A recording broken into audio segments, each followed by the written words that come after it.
সালালাহা বাশারান সাওয়িয়া। আল্লাহ পাক বলেন, আমি সুন্দর যুবকের সুরত দিয়া, মানুষের আকৃতি দিয়া হযরতে জিবরাইলকে মারিয়ামের কামরায় পৌঁছাইলাম। জিবরাইল যুবক, মারিয়ামও যুবতী। যুবক আর যুবতী একত্রিত হলে কিছু দুর্ঘটনা ঘটে না? ঘটে না? কথা বলে। যেমন আমাদের দেশে এরকম মাঝে মধ্যে কিছু খবর আমরা পাই, নায়ক নায়িকা একত্রিত হওয়ার পর কিছু দুর্ঘটনা। কথা কয় না? বিয়ে ছাড়া, বিয়ে শাদী ব্যতীত সন্তান। কথা কয় না? এটা কি বৈধ না অবৈধ? আরো জোরে বলে। কেন একত্রিত হয়? একসাথে শুটিং করে, একসাথে অনেক সময় এক জায়গাতে বসে পয়গম্বর কয়, দুইজন, একজন নারী আর পুরুষ যখন একত্রিত হয়, মাঝখানে ইবলিস তাদেরকে ধোঁকা দিয়া আকামে লিপ্ত করে। কথা বলুন ঠিক কিনা? আমার ভাইরা, আল্লাহ পাক বলেন, হযরত মারিয়াম ছিলেন অনেক সুন্দরী যুবতী, আর তার কাছে পাঠাইলাম জিবরাইলকে। এমনি তো জিবরাইল ফেরেশতা গুলের সরদার, আবার ফেরেশতা নূরের তৈরি। সুবহানাল্লাহ বলেন। আবার ফাতামাসসালা লাহা বাশারান সাওয়িয়া। একজন টল ফিগার, একজন সুন্দর যুবক সুরত নিয়ে মারিয়ামের কামরায় গিয়ে দরওয়াজার মধ্যে দাঁড়িয়ে গেছে। মারিয়াম কি কয় শোনার জন্য। সুবহানাল্লাহ। সাধারণ নারীরা হলে, এমন আন্দরমহলে এমন একজন যুবক, নিশ্চয়ই মনের মধ্যে কুভাব আসতো না? আসতো না? যেমন জুলাইখা, ঠিক না? ইউসুফের মতো সুন্দর যুবকরে দিঘা নিজেকে কন্ট্রোল করতে পারে নাই। হযরত ইউসুফের চরিত্র হনন করার জন্য, হযরত ইউসুফকে হারাম কাজে, গুনার কাজে লিপ্ত করার জন্য কতই না কৌশল অবলম্বন করছে। ঠিক কিনা বলে? কেন? যুবক ইউসুফকে কাছে পাওয়ার জন্য এমন কোনো চেষ্টা নাই যা করে নাই। এটাই হলো স্বাভাবিক। আল্লাহ পাক নারী আর পুরুষের মধ্যে, যুবক আর যুবতীর মধ্যে এমন আকর্ষণ দিয়ে বানাইছে, একজন আরেকজনের কাছে গেলে শয়তান তাদেরকে ধোঁকা দেয়। কথা বলুন ঠিক কিনা? এই জন্যই তো আমরা বলি সহশিক্ষা ইসলাম এলাও করে না। কথা বলেন। সহশিক্ষা, যুবক যুবতী একসাথে বসে ক্লাস করবে, একসাথে বসে তারা বিভিন্ন জায়গাতে ঘোরাফেরা করবে, এটা ইসলাম এলাও। যতই সৎ হোক, যতই সে স্ট্রং হোক, শয়তান আছে না নাই? তাহলে শয়তান তাকে ধোঁকা দিয়া বরবাদ করে। এই জন্য হ্যাঁ, শিক্ষার বিরোধী ইসলাম নয়, খুব ভালো করে বুঝেন। নারীদের শিক্ষার বিরুদ্ধে ইসলাম নয়, জেনারেল লাইনের শিক্ষার বিরুদ্ধে ইসলাম নয়। শিক্ষা অবশ্যই জাতির মেরুদণ্ড, যদি সেটা সুশিক্ষা হয়। কথা বলেন ঠিক কিনা? শিক্ষার বিরুদ্ধে ইসলাম নয়, কোরআন নয়।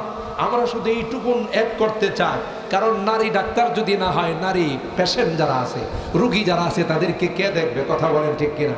তাদের আল্ট্রাসোনোগ্রাম কে করবে? তাদের বিভিন্ন পরীক্ষা নিরীক্ষা কে করবে? অবশ্যই অবশ্যই নারী ডাক্তারের দরকার আছে। ঠিক কিনা বলেন? নারী ডাক্তারের দরকার। আমার সমাজের মধ্যে দামি দামি উচ্চ শিক্ষিত ইঞ্জিনিয়ারের দরকার, বৈজ্ঞানিকের দরকার। এই শিক্ষা অর্জন না করলে তারা হবে কেমন করে? অবশ্যই লাগবে, কিন্তু আমরা বলি এই শিক্ষাটার জন্য একটা আলাদা ব্যবস্থা করা হোক। যেমন অনেক জায়গাতে মহিলা কলেজ আছে না? মহিলা কলেজে মহিলা টিচাররা তাদেরকে পড়াবে, তারা যত উচ্চ শিক্ষা অর্জন করতে পারে পর্দা মেনটেন করে যাবে। ইসলাম কোনোদিন তাদেরকে নিষেধ করবে না। ঠিক কিনা বলে? আপনার যুবতী মেয়েটাকে আপনি শুধু সালোয়ার কামিজ পরায়া, মাথা খোলা রাইখা, তার বডির মধ্যে টাইট পিট কাপড় পরায়া আরেকটা যুবক ছেলের কাছে দিবেন, ওখানে তো দুর্ঘটনা ঘটবে। হচ্ছে না? আপনি ছেলে দেখতেছেন, মেয়েটা উচ্চ শিক্ষিত, আপনাদের চয়েস মতো উচ্চ শিক্ষিত ছেলে দেখতেছেন, আপনাদের সব কিছু দেখা শেষ, মেয়ে কি কয়? সমস্যা আছে, আমার পছন্দের লোক আছে। এরকম কথা বধু কয় না বর্তমান সময়? তুমি যা বুঝবা, তোমার যে চিন্তা চেতনা তার চেয়ে হাজার গুণের শক্তিশালী চিন্তা চেতনা হলো তোমার অভিভাবকে। কার কাছে দিলে তুমি শান্তিতে থাকতে পারবা, কার কাছে দিলে তোমাদের ভবিষ্যৎ উজ্জ্বল হবে, দাম্পত্য জিন্দেগি শান্তির হবে, এটা অনেক চিন্তা করে দিবে। তুমিও তো হঠাৎ করে একজনকে দেখছো, তাকে তোমার ভালো লাগছে, তার সাথে তোমার সম্পর্ক হয়ে গেছে, ঠিক কিনা বলে? আল্লাহ মাফ করো, রাগ করেন না। আমাদের এই ঢাকা শহরে আমি যতটুকু জানি এমন এমন মুসলমান নারী আছে হিন্দু ছেলেদেরকে পছন্দ করে বসে থাকে, অথচ ইসলাম কি অ্যালাউ করে? কোন মুসলমানের সন্তান অমুসলিমের সাথে তার বিবাহ শাদী জায়েজ আছে? এখন তো অভিভাবকেরা বলছে, আমার এক মুসল্লি ছিল, অনেক বড় মাপের একজন সরকারি কর্মকর্তা, একটা মাত্র মেয়ে, খুব দিনদার। একদিন আমার কাছে হাউমাউ করে কাঁদতেছে। আমি বললাম, আপনি এইভাবে কাঁদতেছেন, কি হয়েছে বলেন, শেয়ার করেন, তাহলে আমরা আপোষে কথা বলবো, আপনার একটু সান্ত্বনা আসবে। কই হুজুর, দুঃখের কথা কি বলবো, মেয়েটাকে অনেক উচ্চ ডিগ্রি অর্জন করাইছে, এখন মেয়েটা একটা হিন্দু ছেলেরে পছন্দ করে বসছে। আমার বংশ সব নিপাত হয়ে যাবে, আমার চেহারায় চুনকালি লাগবে, আমার বংশ অনেক উচ্চের বংশের যদি শুনে আমার মেয়ে হিন্দু ছেলেকে চয়েস করছে। মেয়েটাকে অনেক বুঝাইছি, মেয়েটা বলছে হয় তার সাথে বিয়ে হবে, নয় আত্মহত্যা করবে। সমস্যাটা কোথায় হয়েছে গন্ত? কথা কয় না। ওই যে সহশিক্ষা, কথা বলেন ঠিক কিনা? সহশিক্ষার কারণে জীবন বরবাদ হয়ে যাচ্ছে। এই জন্যেই আপনাকে সতর্ক থাকতে হবে। আপনি পড়ান, মহিলা কলেজে পড়ান, আপনার মেয়েটাকে বোরকা দিয়ে পাঠান, তার চেহারাটা কেমন এটা কেউ বুঝবে না, লেখাপড়া হবে, আর আপনি কড়াভাবে তাকে গার্ড করেন, কড়াভাবে তার প্রতি খেয়াল রাখেন, কার সাথে যায়, কখন কি কথা বলে, কি অবস্থায় চলে। ইনশাআল্লাহ কোরআনে আল্লাহ বলেন সূরাতুল আহজাব 59 নম্বর আয়াতে, যেই নারী পর্দা করে তার বিদ্যালয়ে যাবে, পর্দা করে তার কর্মস্থলে যাবে, পর্দা করে সে বিভিন্ন ইমার্জেন্সি কাজে যাবে, আল্লাহ বলেন তার নিরাপত্তার দায়িত্ব আমি আল্লাহ। আল্লাহ আল্লাহ আল্লাহ আমাদের নারী জাতিকে হেফাজত করেন। তাহলে মারিয়াম আলাইহিস সালামে এই ঘটনা আমার যত যুবতী নারী আছে তাদের জন্য শিক্ষণীয় কিনা বলে? হযরতে মারিয়াম জিবরাইলকে যুবকের সুরত দেখার পর হযরতে মারিয়াম বলেন, ক্বালাত ইন্নী আউযু বিররহমান। হযরতে মারিয়াম অবাক হয়ে গেলেন, সুবহানাল্লাহ জোরে বলে। এতগুলো গেট পার হয়ে আমার ঘরে, যে আমার আন্দর মহলে, আমার কামরায় যেই যুবক পৌঁছে গেছে, নিশ্চয়ই এই যুবক অনেক শক্তিশালী, বাহিরে তার কোনো বড় গ্যাং থাকতে পারে, আমি যদি তার সঙ্গে তর্ক করতে যাই আমার আরো বড় রকমের ক্ষতি হতে পারে। দেখছেন কি বুদ্ধিমতী? আর আমাদের সমাজের কিছু বুদ্ধিজীব আছে, কথা কয় না, এরা টকশোতে আইসা, সেমিনারে আইসা, মিডিয়াতে আইসা আমার যুবতী নারীদেরকে কয়, তুমি রাস্তা দিয়ে তোমার ইচ্ছা মতো পোশাক পরবা, কেউ যদি কোনো যুবক যদি তোমাকে ডিস্টার্ব করে, সাথে সাথে তার গালে থাপ্পড় লাগাইবা। বুদ্ধিটা কি ভালোর জন্য দিছে না খারাপের জন্য? আচ্ছা বলুন তো দিকে, একটা মেয়ে একটা ছেলের সঙ্গে কি কোনোদিন পারবে? আল্লাহ দুইজনকে কি একরকম করে বানাইছে? যারা ডিস্টার্ব করে অবশ্যই নিন্দনীয়, তাদেরকে আমরা ঘৃণা জানাই, এটা ইসলাম এলাও করে না, কিন্তু শয়তান তো জিন্দা। এখন যেহেতু সে আক্রান্ত হয়ে গেছে, এখন তাকে যে বুদ্ধিটা দেওয়া হচ্ছে যে তুমি সাথে সাথে গালে চটকানি লাগাইবা, এতে করে কি তার জীবন হুমকির মুখে ঠেলে দিল না? এমনিতেই যখন তাকে কিছু বলল, সে যদি চুপচাপ কিছু না বলে চলে আসে, ওটা দেখা যাবে যে যাকে এটা কোনো কথাটা থাকে না জায়গা। আর যদি একটু তর্ক করতে যায় বা হাত উঠায় যে যায়, তাহলে তার রাগ কমবে না বাড়বে? বলেন ভালো করে বলেন। রাগ যখন বাড়বে এমনি তো সে বখাটে টাইপের, এরপরে যখন রাগ বাড়বে আর একাই কাজ করতে গেছে না, তার সহপাঠী কিছু আছে, তার সঙ্গ আছে না নাই, সবাইকে নিয়ে রাগ হয়ে তার উপরে চড়াও হবে, তাকে তুলে নিয়ে যাবে, শেষ পর্যন্ত তাকে লাশ গুম করে ফেলবে। ঠিক কিনা বলেন?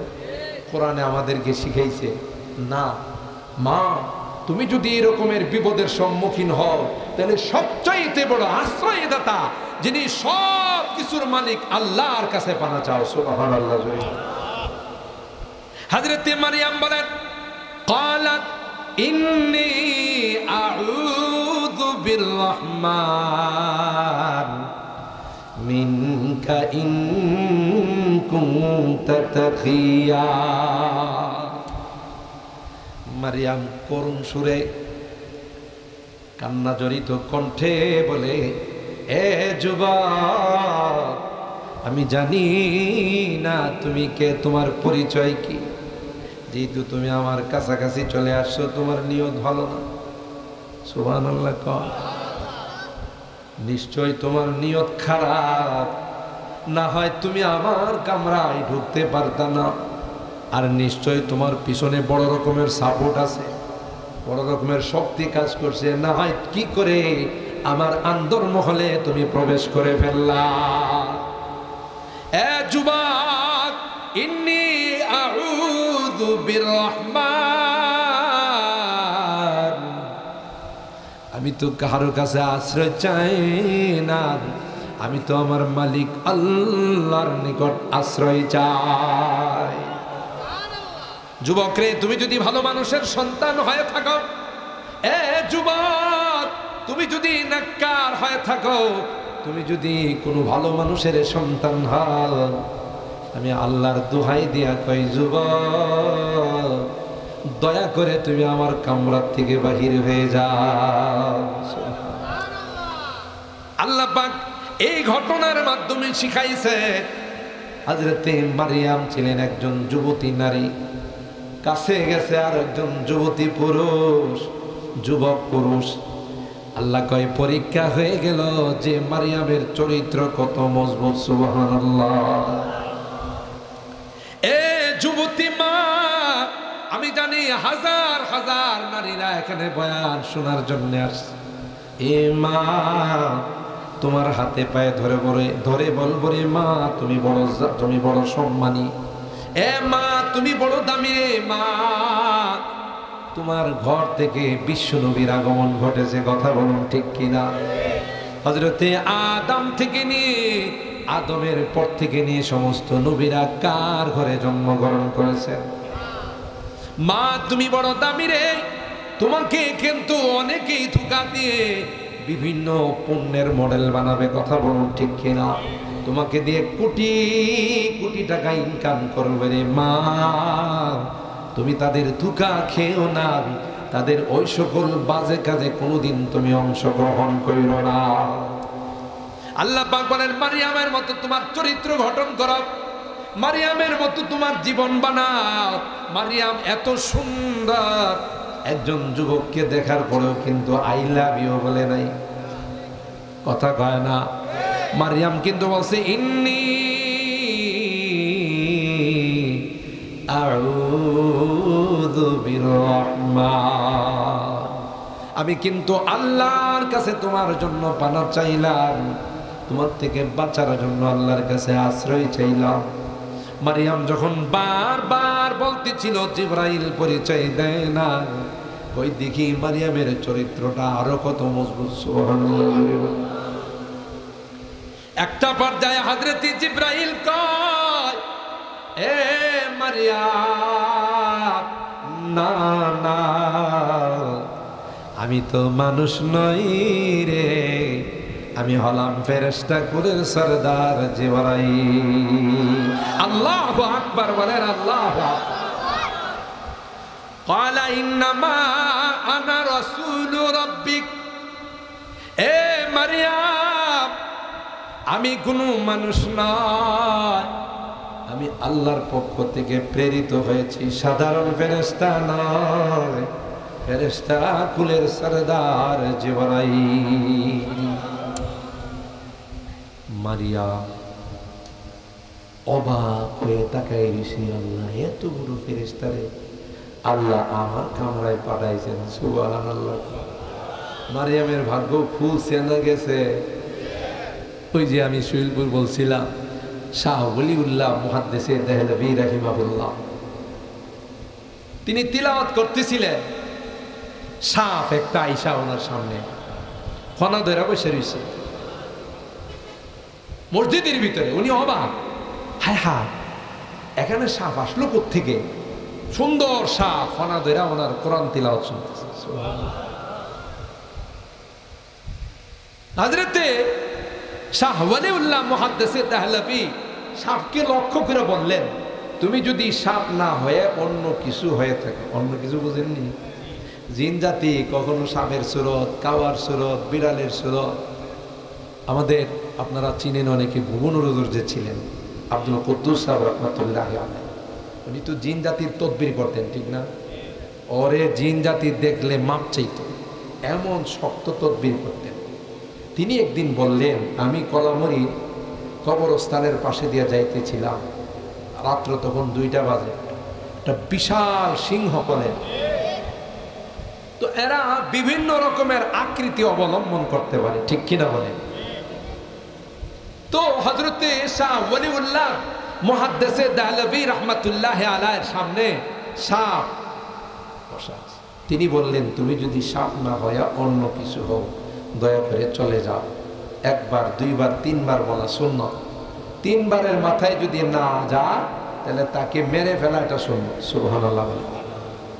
আপনার নামাজেও যদি আপনি নামাজ পড়তেছেন, কথার কথা একটা বিষাক্ত সাপ আপনার সামনে, হাদিসে আসছে নামাজ ছাড়ো এটারে মারো।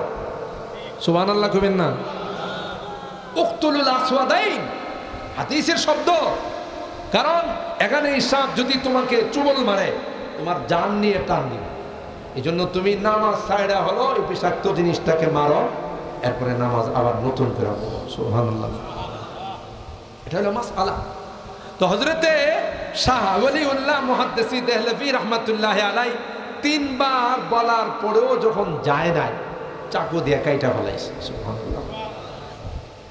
কাটতে দেরি, ওনার কাছে সেনাবাহিনী উপস্থিত হতে দেরি নাই। আয়েশা সেনাবাহিনীর পোশাক পরা, বললেন অ্যারেস্ট, চলেন। হাত কড়া, এবারে পা এগুলোর মধ্যে বাঁধ দিয়ে ওনাকে সুজারা উঠায় নিয়ে আসমানের উপর চলে গেছে। এমন এক নির্জন জায়গাতে গেছে, উনি কিছু বুঝতেছেন। গিয়ে দেখে বিশাল এক আদালত, লক্ষ লক্ষ জনতার ভিড়। ওনাকে আসামির কাঠগড়ায় দাঁড় করাইছে। বিচারক বলে, আপনি কিন্তু খুনের আসামি। সুবহানাল্লাহ। শাহ ওয়ালিউল্লাহ মুহাদ্দিসে দেহলভী রাহমাতুল্লাহি আলাইহি, আল্লাহর ওলি যারা হয় এরা পৃথিবীর কোনো কিছুকে ভয় পায় না। সুবহানাল্লাহ। কারণ উনি জানেন আমি কোনো অন্যায়। তিনি বললেন যে কিসের জন্য আমি আসামি? আমাদের বাদশার সন্তানকে আপনি কিছুক্ষণ আগে হত্যা করছেন, এই খুনের আসামি। বাদশাও বসা, পুত্রের বিচার পাওয়ার জন্য তিনি বসা আছেন। সাইডে অনেক উকিলরা ওনাকে জেরা করতেছেন। উনি বললেন যে না, আমি কোনো মানুষকেই হত্যা করি নাই, বাদশার সন্তান তো দূরের কথা, কোনো মানুষকেই আমি হত্যা করি নাই। তো হ্যাঁ করছেন। কোথায়? ওই কিছুক্ষণ আগে আপনি একটা সাপ মারেন নাই? মারছি। এটাই আমাদের বাদশার সন্তান ছিল, আপনার কোরআন তিলাওয়াত শুনতে গেছিল, আপনি তাকে খুন করে ফেলাইছেন। তখন তিনি বললেন যে না, হাদিসের মধ্যে আসছে মান বাদদালা জিয়াহু ফাকতুলুহু, কেউ যদি নিজস্ব আকৃতি পরিবর্তন করে অন্য আকৃতি নিয়ে তোমার কাছে যায়, তাকে সতর্কবাণী দেওয়ার পরেও যদি না সরে, তাকে হত্যা করে ফেলো। এটা হাদিসের কথা। সুবহানাল্লাহ। বিচারক বললেন, কোন প্রমাণ যদি দিতে পারেন এটা হাদিস, তাইলে আপনাকে বেকসুর খালাস করে দেওয়া হবে। আর যদি হাদিস প্রমাণ করতে না পারেন, তাইলে কিন্তু আপনাকে ফাঁসির কাস্টে ঝোলানো হবে। উনি বললেন, আমি জানি হাদিস। এমনি ওই যে লক্ষ লক্ষ জনতা, এর মধ্যে একটা বুড়া থরথর করে কাঁপে, সব বুড়ো টুরু সাদা হয়ে গেছে। হে দাঁড়ায় কয়, সামিতু রাসূলুল্লাহি সাল্লাল্লাহু আলাইহি ওয়াসাল্লাম মান বাদদালা জিয়াহু ফাকতুলুহু। এই মিয়া কি বলো? আমি নিজে স্বয়ং আল্লাহর নবীকে হাদিস বলতে শুনছি। সুবহানাল্লাহ। আর জোরে বলেন সুবহানাল্লাহ। সাহাবী, সুবহানাল্লাহ। জিন জাতি হাজার হাজার বছর হায়াত পায়, বলতেছেন আমি নিজে আল্লাহর নবী যখন এই হাদিস বর্ণনা করে তখন ওই মাহফিলে আমি উপস্থিত ছিলাম। সুবহানাল্লাহ বলেন। আল্লাহওয়ালাদের মাহফিলে আল্লাহওয়ালাদের মজলিসে বহু ভালো ভালো জিন জাতি উপস্থিত থাকে, কথা কয় না। হযরত কারি ইব্রাহিম সাহেব রহমতুল্লাহ আলাই কিছুদিন আগে উজানিতে মাহফিল করতে গেছিলাম, হযরতের কবর জিয়ারত করে আসলাম। আল্লাহর ওলি ছিলেন, কুতুব ছিলেন, সুবহানাল্লাহ বলেন। ইনি যখন জিকির করতেন তো ওনার আশপাশে বিষাক্ত সাপগুলো ওনার সাথে লাফাইতো আর জিকির করতো, সুবহানাল্লাহ। হিংস্র জানোয়ারগুলো তার সাথে জিকির করত, আর মানুষজন ভয়ে দূরের থেকে থরথর করে কাঁপতো। উনি বলতেন, হে তোমরা ভয় পায় না, এটা তো জিকির করতে আসছি। আল্লাহর ওলিরা কোনো ভয় পায় না, এরা জানে যে এদের সাথে কে আছে? আল্লাহ আছে, ঠিক কিনা বলেন? হযরত শাহ ওলিউল্লাহ মুহাদ্দিসে দেলবি কয় এটা হাদিস, জিন দাঁড়ায় কয় হাদিস, আমি সাক্ষী দিলাম। কারণ পয়গম্বর যখন এই হাদিস বর্ণনা করেন আমি নিজের কানে শুনেছি, সুবহানাল্লাহ। এবার বিচারক কয় যেহেতু আপনি আপনার হাদিস মতো কাজ করছেন তাই আপনাকে বেকসুর খালাস। আল্লাহ ডাক দেয়া কয় ওলিউল্লাহ তুমি অনেক পরের মানুষ রে, তুমি সাহাবী দেখো নাই, আমি আল্লাহ তোমাকে সাহাবী দেখাইয়া সাহাবীর পরের মর্যাদা দেয়া তোমার বাড়িতে পৌঁছাইলাম, ঠিক কিনা বলেন? আর হায়রাম হযরত মারইয়াম আলাইহিস সালাম হযরত জিবরাইলকে ডাক দেয়া কয় ইন্নী আউযু বিররহমান। হযরত জিবরাইল কয় আমি চিন্তা করলাম এখনো যদি আমার পরিচয়টা ব্যক্ত না করি তাইলে তো মারিয়াম আরো বড় রকমের কোনো অ্যাকশনে যাইতে পারে, কথা বলুন ঠিক কিনা? ক্বালা ইন্নামা আনা রাসূলু রাব্বিক লিআহাবা লাকি গুলামান যাকিয়া। হযরত জিবরাইলকে মারিয়াম বলেন, এ ভাই আপনি কি জন্য আমার এখানে উপস্থিত হলেন? তাই আমি আসি না, আল্লাহ আমাকে পাঠাইছেন, সুবহানাল্লাহ। নাই আয়া নহি হো বুলায়া গয়া হো, मैं आया नहीं हो बुलाया गया हो। হযরতে হুসাইন রাদিয়াল্লাহু তাআলা আনহু কারবালার শাহাদাতের মধ্যে মসজিদে পড়া, মুঝে কুফা वालो मुसाफिर न समझो मैं आया नहीं हो बुलाया गया हो, मैं आया नहीं हो बुलाया गया हो। আল্লাহু আকবার। তোমরা তো আমার চিঠি দিয়ে নিয়ে আসলা, এখন আমার শাহাদাতের জন্য তোমরা রেডি হইছো, মনে রেখো আল্লাহর কাছে কিন্তু এটা জবাব দিতে হবে, কথা বলেন ঠিক? মুকদ্দর মে হে জামে কৌসর কা পীনা। হযরত হুসাইন বলেন আল্লাহ আমার কপালে রাখছিল হাউজে কাউসারের পানি পান করা, সুবহানাল্লাহ। मैं रोया नहीं हो रुलाया गया हो, मैं रोया नहीं हो रुलाया गया हो।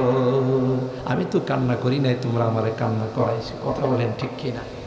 হযরত জিবরাইল বলে মারিয়াম আমাকে আল্লাহ পাঠাইছেন লিআহাবালা কি গোলামান জাকিয়া, তোমাকে একটা পবিত্র সন্তান দেওয়ার জন্য, সুবহানাল্লাহ জুড়ে বলে। হযরত মারিয়াম অবাক হয়ে কয় আপনি বলেন কি, আমার তো কোনো বিয়ে শাদী হয়নি, আমার কোনো ছেলের সঙ্গে প্রেম নাই, বিয়ে হয় না, আমি নায়কও নয় নায়িকাও নয়, কথা বলুন ঠিক কিনা? যে যাস তার সাথে আমার রাত্রি যাপন হবে আর অবৈধ সন্তান হবে, আপনি বলেনটা কি আমার সন্তান হবে কি করে? ক্বালাত আন্না ইয়াকুনু লি গুলাম, আমার সন্তান হবে কি করে? আমার তো কারোর সঙ্গে দেখা সাক্ষাৎ হয় না, ওয়ালাম ইয়ামসাসনি বাশার, কোন পুরুষ আজ পর্যন্ত আমার গায়ে টাচ করতে পারে না। এ মা বোনেরা শুনে রাখেন, আল্লাহর বান্দি মারিয়াম, যার সঙ্গে আমার নবীর জান্নাতি বিয়ে হবে, জোরে কর, আসিয়ার সঙ্গে আমার নবীর বিয়ে হবে, হাদিসের কথা, সুবহানাল্লাহ। আসিয়া বিনতে মুজাহিম, মারিয়াম বিনতে ইমরান, দুনিয়াতে স্বামী নাই, আল্লাহ কয় তোমার উত্তম স্বামী আমার হাবিবকে রেখে দিলাম। হযরত মারিয়াম জিবরাইল আমিনকে জবাব দেয়, ভাই জিবরাইল, আন্না ইয়াকুনু লি গুলাম, এ ভাই আমার সন্তান হবে কি করে? আমি তো কোনো পুরুষের সঙ্গে কোনোদিন দেখা করি নাই। ওয়ালাম আকু বাগিয়া, আমি চরিত্রহীনা, দুষ্ট এবং নষ্টা নারীও নয়। সুবহানাল্লাহ। তুমি যে বললা আমার সন্তান হবে, আমার বুঝে আসতেছে না এটা কেমন করে হয়, আমার কোনোভাবেই বুঝে আসতেছে না। জিবরাইল ডাক দিয়া কর, আল্লাহ দিলে কিছুই লাগে না, এমনি হয়ে যায়, এমনি হয়ে যাবে, তুমি শুধু অপেক্ষা করো। সুবহানাল্লাহ। মোহতারাম হাজরিন, আল্লাহ পাক হযরত মারিয়ামের ঘরে ঈসা রূহুল্লাহকে পাঠাইলেন। সুবহানাল্লাহ। এখানে আল্লাহ পাক এই ঘটনাকে বিস্তারিতভাবে বর্ণনা করার পিছনে হাজারো উপদেশ, হাজারো নসিহত রয়ে গেছে সকলের জন্যে, যে একজন মারিয়াম একজন মেয়ে হয়ে তার সতীত্বকে কিভাবে রক্ষা করছেন। কথা বলো ঠিক কিনা?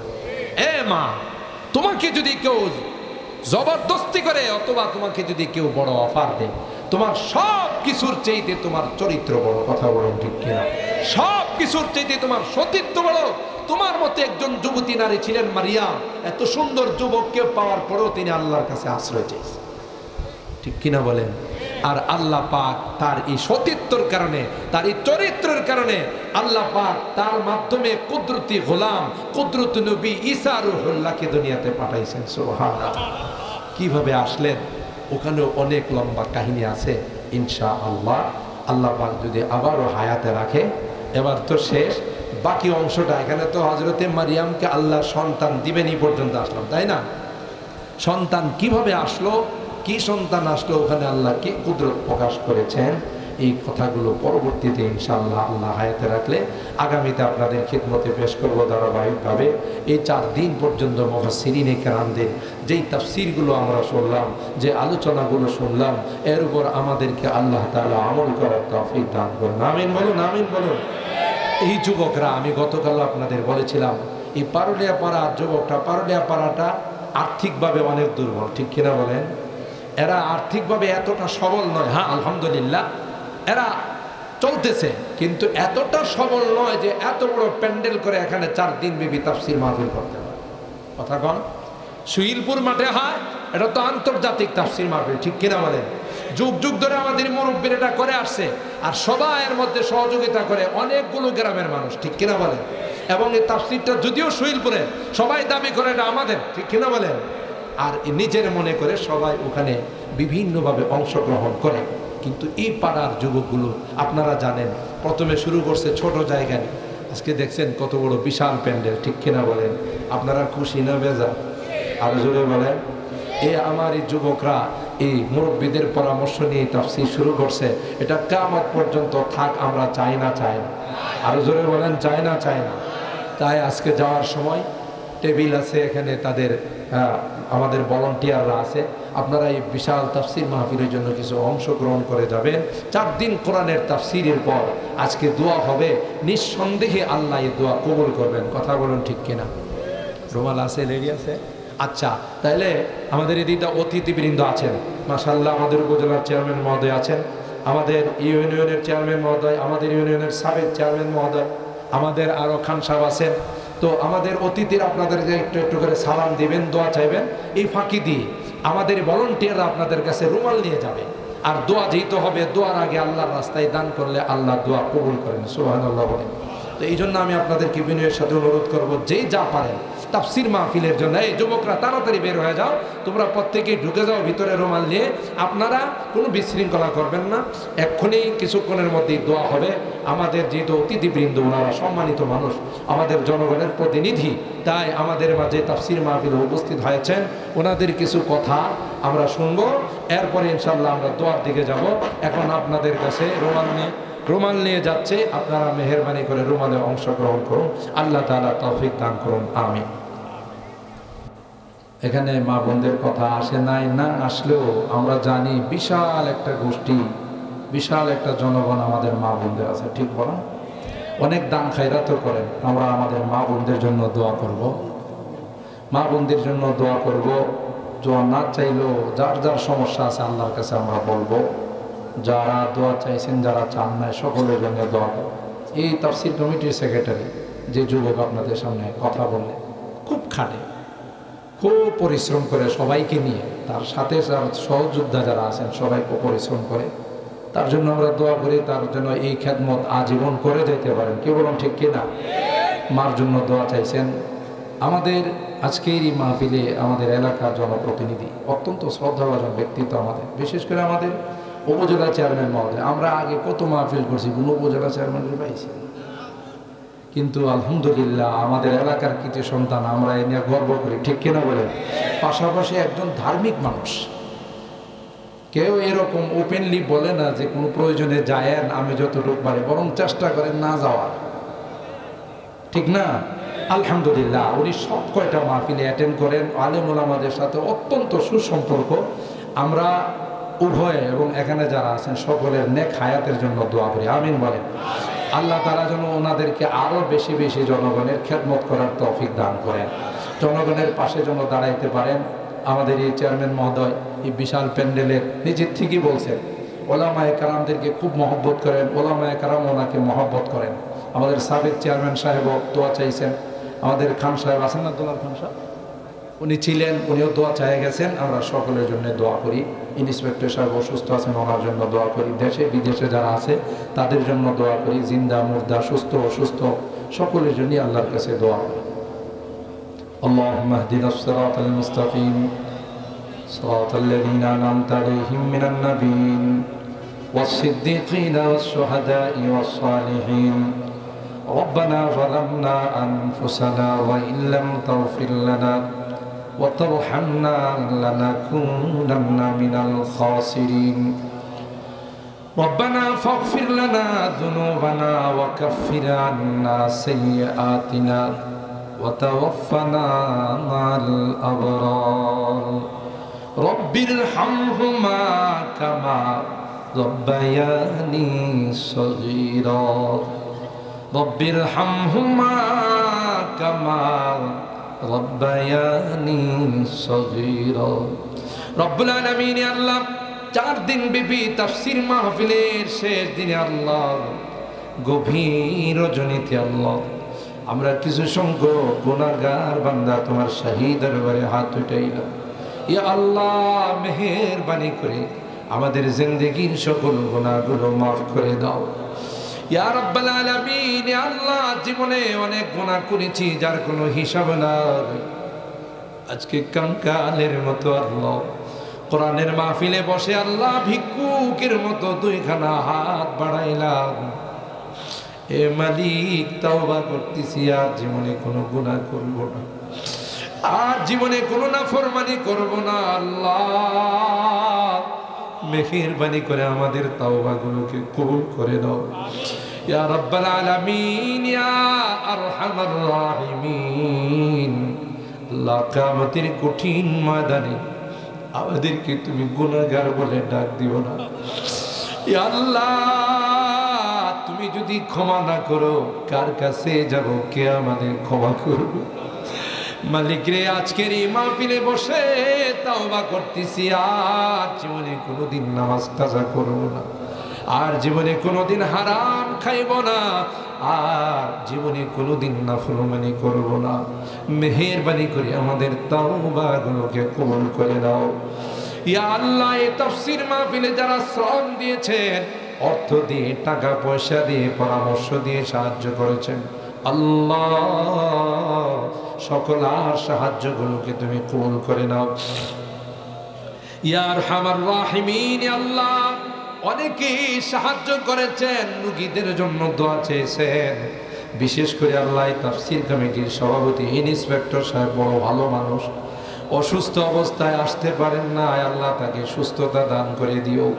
আল্লাহ সেক্রেটারি মহোদয়ের মার জন্য দোয়া চাইছে, দুনিয়াতে নাই, আল্লাহ তার মার জিন্দেগির গুনাহগুলো মাফ করে দিও ইয়া রাব্বাল আলামিন। আল্লাহ আমাদের এই মাহফিলে আজকে দোয়ার মধ্যে আমাদের এলাকার নেতৃবৃন্দ আল্লাহ আমাদের সাথে হাত উঠাইছে, আমাদের উপজেলা মহোদয়ের আল্লাহ উপজেলা চেয়ারম্যান মহোদয়ের আম্মা আব্বার জন্য দোয়া চাইছেন। আল্লাহ আমাদের সাবেক চেয়ারম্যান ও নিজের মা বাবার জন্য দোয়া চাইছেন, বর্তমান চেয়ারম্যান সবার জন্য দোয়া চাইছেন। আল্লাহ মেহেরবানি করে তাদের এই দোয়াগুলোকে তুমি কবুল করে নাও ইয়া রাব্বাল আলামিন। আল্লাহ আমাদের অনেকেরই সন্তানেরা বিদেশের বাড়িতে আছে, এরা মাহফিলের কথা শুনলে উজাড় করে টাকা পাঠায়। আল্লাহ কত কষ্ট করে বিদেশের বাড়িতে টাকা পয়সা কামায়। মালিক রে, যারা যে হালতে যেখানে আছেন তাদেরকে ভালো রাখো আল্লাহ, সুস্থ রাখো, তাদের কামাই রুজি রোজগারে বরকত নসিব করে দিও। আসমানি জমিনি বিপদ আপদ থেকে হেফাজত করি আল্লাহ। অনেকেরই নাম এখানে বলা হয়েছে, যারা দোয়া চাইছে অনেকেরই নাম বলা হয় নাই।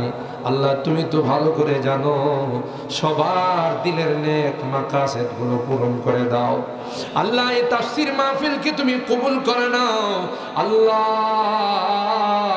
16 বছর হয়ে গেছে, যতদিন পৃথিবী থাকবে, যতদিন আসমান জমিন থাকবে, ততদিন আল্লাহ এই তাফসীর মাহফিলকে তুমি কবুল করে নিও আল্লাহ।